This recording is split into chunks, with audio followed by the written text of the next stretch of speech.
Biodegradable नाही अशा कुठल्याही मटेरियलची फुलं जर असतील तर त्याच्यावर बॅन आहे, तो अधिक स्पष्ट व्हावा या संदर्भात GR काढण्यात येईल.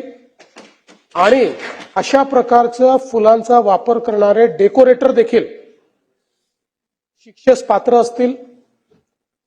या संदर्भात जे मोठे मोठे मॅरेज हॉल्स आहेत त्यांनी जर अशा प्रकारचं डेकोरेशन अलाउ केलं तर त्यांच्यावरही काय कारवाई करायची या संदर्भातही GR मध्ये आपण घालू, जेणेकरून अशा पद्धतीनं हे जे काही कृत्रिम फुलांचं एक पेव फुटलेला आहे आणि खरं आहे म्हणजे अनेक वेळा तर ओळखताच येत नाहीत, इतके बेमालूमपणे ही बनवतायत आणि त्यातनं पर्यावरणाचे नुकसान होत आहे आणि शेतकऱ्यांचे नुकसान होत आहे.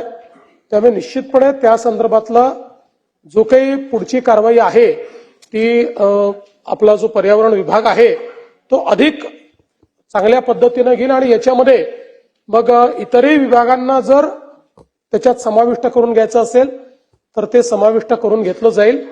हमारे प्रिय मुख्यमंत्री जी ने शादियों में प्लास्टिक, कागज या कृत्रिम फूलों के वापर पर बंदी लगाने का नियम पारित करने का मानस व्यक्त किया है.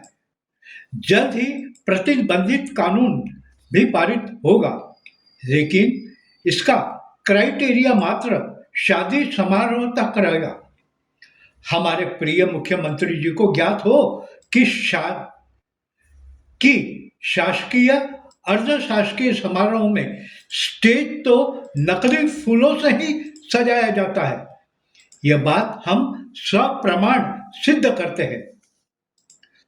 और अंत में यही कहना पड़ेगा, गुल गया गुलशन गया गई होठों की लाली, गुल गया गुलशन गया गई होठों की लाली, न सजेंगी शादियां अब तो नकली फूलों वाली, न सजेंगी शादियां अब तो नकली फूलों वाली.